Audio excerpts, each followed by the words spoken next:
సంజు విషయంలో బాలు చేసిన పనికి ఒక్కసారిగా మీనాతో పాటు ఇంట్లో వాళ్ళందరూ షాక్ అయిపోతారు. అసలు బాలు ఏనా ఇలా చేస్తుంది అన్నట్టుగా షాక్ అవుతారు. అయితే బాలు ఏం చేసినా నా చెల్లెలు సంతోషంగా ఉండాలి, నా కారణంగా నా చెల్లెలు ఇబ్బంది పడకూడదు, వాడు మొదలే మూర్ఖుడు, సైకో, కోపిష్టి, నా మీద కోపంతో నా చెల్లిని ఏమైనా చేస్తే అప్పుడు నేనే కదా బాధపడాలి. ఇప్పుడు అంటారు కాళ్ళు కడగమంటారు, ఇంకేదో చెప్తారు, నా మీద కోపంతోనే కదా. ఇప్పుడు నేను వాళ్ళకి రివర్స్ అయ్యి అవన్నీ చేయకుండా వాళ్ళని ఇంకా రెచ్చగొట్టేలాగా మాట్లాడితే నా మీద నా కోపం అంతా నా చెల్లి మీదకి చూపించే ప్రమాదం ఉంది. ఏం కాదు, అయినా ఎవరి కాళ్ళు కడుగుతున్నాను, వాడు మంచోడో చెడ్డాడో నా బావ కాళ్ళే కదా కడుగుతున్నాను అన్నట్టు అనుకుంటాడు. అయితే ఈ సంజు వాళ్ళతో పాటు ఒక ఆవిడ వచ్చింది కదా, చాలా ఓవర్ యాక్షన్ చేస్తూ ఉంటుందన్నమాట.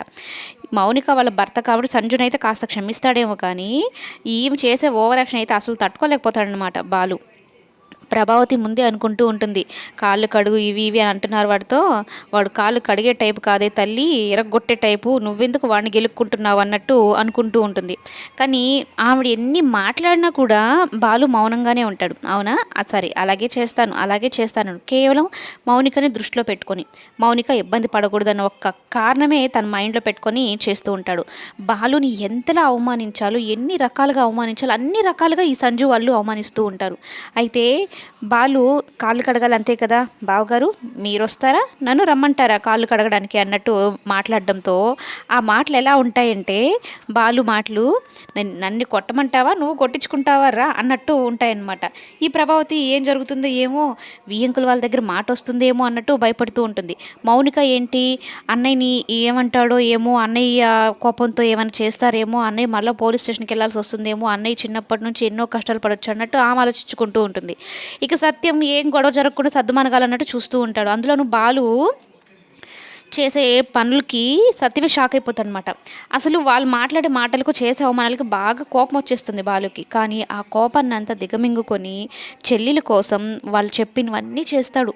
కాళ్ళు పట్టమన్నా పట్టుతాను అన్న రేంజ్కి వెళ్ళిపోతాడనమాట.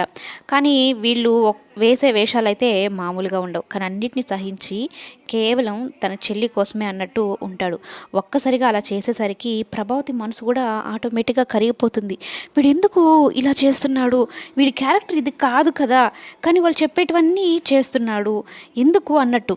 కానీ వాళ్ళు అవమానిస్తున్న విషయం ప్రభావతికి అర్థమవుతుంది, అటు సత్యంకి అర్థమవుతుంది. కానీ ఏం మాట్లాడనమాట, ఎందుకంటే ఆడపిల్లనిచ్చున్నాము ఏం అనకూడదు అన్నట్టు. కానీ మీనా మాత్రం తట్టుకోలేకపోతూ ఉంటుంది. బాలు వాళ్ళ కాళ్ళు పడుతున్నట్టు, ఆ సంజు కాళ్ళు పట్టి తుడుస్తున్నట్టు ఇలా చేస్తూ ఉంటే మీనాకి కొంచెం బాధ అనిపిస్తూ ఉంటుంది. వీళ్ళంత అవమానించినా కూడా ఈయన ఎందుకు ఇలా ఉంటున్నాడు, కేవలం చెల్లెల కోసమే అన్నట్టు. ఈ మనోజ్ అయితే చూడు, వాడు చదువుకోలేదు కాబట్టి వాడికి ఇలాంటి పనులు చెప్తున్నారు, అది వాడి రేంజ్, ఇది నా రేంజ్, ఎప్పుడైనా నేను హై లెవెల్లోనే ఉంటాను, వాడు చదువుకొని మొద్దువాడు, వాడికి అందుకే ఇలాంటి పనులు చెప్తారు అన్నట్టు మాట్లాడుతూ ఉంటే రోహిణి ఒక లుక్ ఇస్తుంది అనమాట. అవునులే, పెద్ద చదివే ఒక ఉద్యోగం లేకుండా అన్నట్టు ఒక లుక్ ఇస్తుంది. ఆ దెబ్బతో కామ్గా ఒక నోరు మూసుకొని కామ్గా చూస్తూ ఉంటాడు అనమాట. అయితే లాస్ట్లో పెద్ద ట్విస్ట్ ఏంటి అంటే, మీనా ముందే బాలుని ఒక పనోడ్లాగా చూస్తూ ఉంటే మీనా తట్టుకోలేకపోతుంది, మౌనిక అసలు తట్టుకోలేకపోతుంది. ఒక్కసారిగా పెద్దగా అరిచేస్తుంది అనమాట. అసలు ఏం చేస్తున్నారు మీరు, పనోడా మా ఆయన అని ప్రభావతి మీదకి విరుచుకుపడుతుంది. ఒక్కసారిగా అక్కడున్న ఫంక్షన్ అంతా ఆగిపోతున్నట్టు అయిపోతుంది అనమాట. అందరూ షాక్ అయ్యి చూస్తూ ఉంటారు. బాలు ఏమో మీనాని ఆపే ప్రయత్నం చేస్తున్నా కూడా మీనా ఏమాత్రం తగ్గదు. నా భర్తని నా కళ్ళ ముందు ఇంతలా అవమానిస్తున్నారు, ఆయన ఏమైనా సర్వెంట్ అనుకుంటున్నాడు, ఇంకేమైనా అనుకుంటున్నాడు, ఈ ఫంక్షన్ జరగడానికి కారణమే ఆయన, ఒక్క రూపాయి ఆయన తేకుండా ఉండుంటే ఈ ఫంక్షన్ జరిగేదే కాదు అంటూ బాలు మీనా గొప్పతనం గురించి చెప్తూ భర్తని హైలైట్ చేస్తూ అక్కడ అందరు నోర్లు అయితే మీనా మోయిస్తుందనమాట.